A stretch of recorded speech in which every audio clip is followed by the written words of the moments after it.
FactWire Report. Trump signs the bill to release Epstein case files. AMD, Cisco, and Saudi-backed Humain launch an AI JV with its first major customer.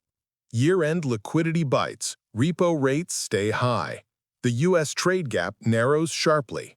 Clear, fast, verified. Watch through, one clean chart shows what actually moves markets.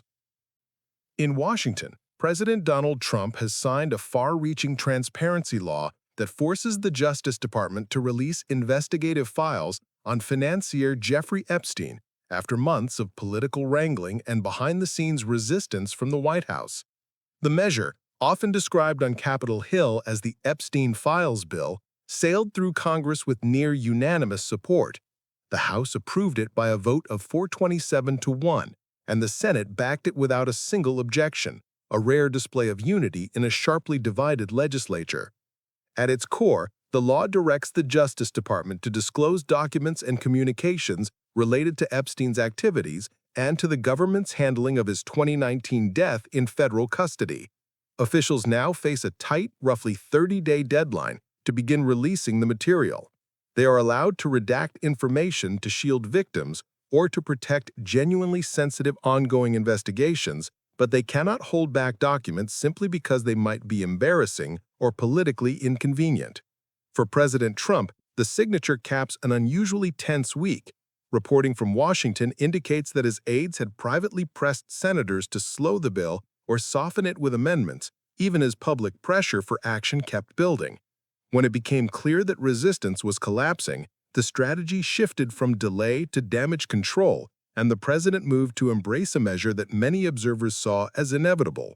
Trump has publicly insisted that his administration has nothing to hide and has portrayed the law as an opportunity to put long-running speculation to rest. He and Epstein once appeared together in social settings, but Trump says he cut ties years ago and denies any knowledge of the crimes that later came to light. For survivors and advocacy groups, the vote was a powerful moment. Supporters in the Capitol gallery reportedly embraced and applauded as the final tally was read, seeing the legislation as a long-overdue step toward accountability and transparency. Even so, there are notes of caution. The lone no vote in the House, Republican Congressman Clay Higgins of Louisiana, argued that the law might expose the names of people who were mentioned in the files but never charged, raising concerns about privacy and due process. Justice Department lawyers are expected to face intense scrutiny over where they draw the line on redactions. Beyond the immediate headlines, the release of these files could reverberate for months. Depending on what the documents reveal, they may confirm what is already known, clarify how authorities handled the case, or raise fresh questions about why a high-profile abuse investigation unfolded the way it did. For now, the countdown has started. Within weeks, the public should begin to see what has been locked away for years, and both the administration and Congress will be judged on whether this promise of openness truly delivers. After a day of rare bipartisan unity in Washington, attention also turned to the global tech race. Our next story takes us to Riyadh and Silicon Valley, where AMD, Cisco, and a Saudi startup Humain are betting big on AI infrastructure. In the race to build the world's AI infrastructure, a new alliance is taking shape between Silicon Valley and Saudi Arabia. Chipmaker AMD, networking giant Cisco, and Saudi artificial intelligence startup Humain are forming a joint venture to build large-scale data centers across the Middle East aimed at serving roughly 4.5 billion people from Asia and India to Europe and Africa. The yet unnamed venture will start with a 100-megawatt data center in Saudi Arabia.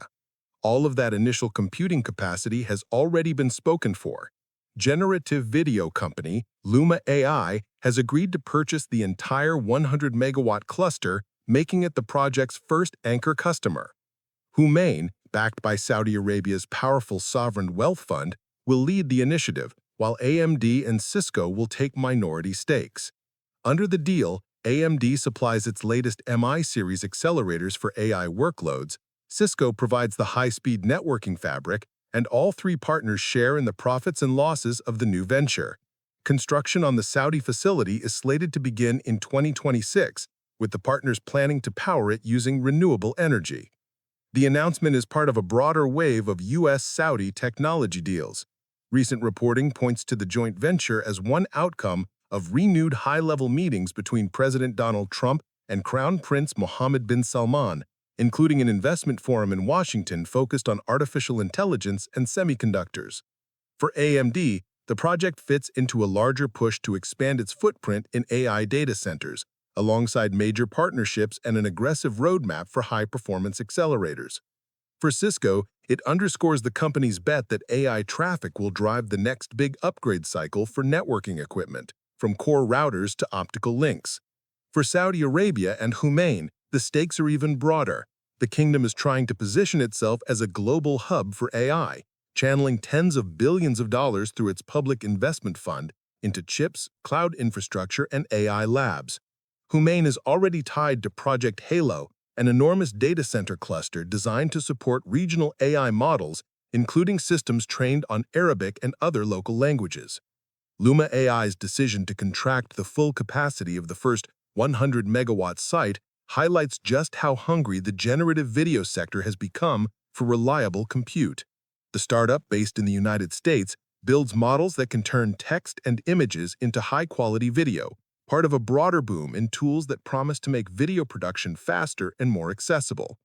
At the same time, the project will draw attention from regulators and policymakers. Washington has already moved to tighten control over advanced U.S. chips heading overseas, but it recently authorized specific exports of cutting-edge semiconductors to partners in Saudi Arabia and the United Arab Emirates under new licensing rules. That framework will shape how the AMD-Cisco Humain venture scales beyond its first site. Analysts say the deal captures several themes at once: the scramble for AI compute outside the United States and China, the desire of Gulf states to diversify their economies, and the competition among chip and networking companies to lock in long-term customers. If the partners can deliver on their plan to build up to 1 gigawatt of capacity by 2030, this joint venture could become one of the most important AI infrastructure projects in the region, and a test of how global the next wave of AI growth will really be. As companies pour billions into AI data centers, money markets are feeling the strain. Coming up, why U.S. repo rates remain stubbornly high even after Federal Reserve rate cuts, and what that signals about year-end liquidity pressures on Wall Street. In U.S. money markets, the cost of overnight funding is sending a clear message. Liquidity is tighter than headline interest rates suggest. Despite a recent quarter-point cut from the Federal Reserve, the key general collateral repo rate has been trading above the top of the Fed's target range and is expected to stay elevated into year-end. In Tuesday's session, traders reported the GC repo rate opening around 4.05%, roughly 5 basis points above the Fed's 3.75% to 4% target band. At the end of October, that rate briefly spiked to 4.25%, reflecting the usual month-end pressures when banks temporarily step back from lending to manage balance sheet constraints and regulatory reporting. Another possible surge is on the radar as the calendar approaches the final weeks of the year. Repo rates matter because they influence borrowing costs across the financial system. In these transactions, banks and funds borrow short-term cash against treasuries and other securities. When that rate moves above the Fed's own administered tools, such as the interest rate on reserve balances, currently about 3.90%, it is often a sign that bank reserves are becoming scarce. Recent data show those reserves slipping. According to figures cited by analysts, balances have fallen to roughly $2.8 trillion from around $3.3 trillion a few months ago, uncomfortably close to the $2.7 trillion level that Federal Reserve Governor Christopher Waller has described as ample for keeping markets stable. That has revived memories of 2019, when a sharp drop in reserves led to a sudden jump in funding costs and forced the Fed to step in with emergency operations. This time, several forces are working together. The U.S. Treasury has been issuing large amounts of short-term bills to rebuild its cash buffer, effectively draining liquidity from private markets. On top of that, the record 43-day government shutdown that just ended disrupted normal payment flows and left more funds parked in the Treasury's account at the Fed instead of circulating in the banking system. Hedge funds are also playing a role. Strategists say leverage trades tied to U.S. Treasuries, often called basis or relative value trades, have grown sharply this year, with funds using repo borrowing to finance large positions in cash bonds while hedging with futures. One estimate puts their long positions at roughly $2.4 trillion, with repo financing more than twice as large as it was in 2019. The immediate impact is that the Fed's main policy rate, the effective federal funds rate, has been pulled slightly higher within its target band. After the central bank cut its benchmark by 25 basis points in late October, the funds rate briefly dipped and then ticked back up, reflecting the upward pressure from repo markets.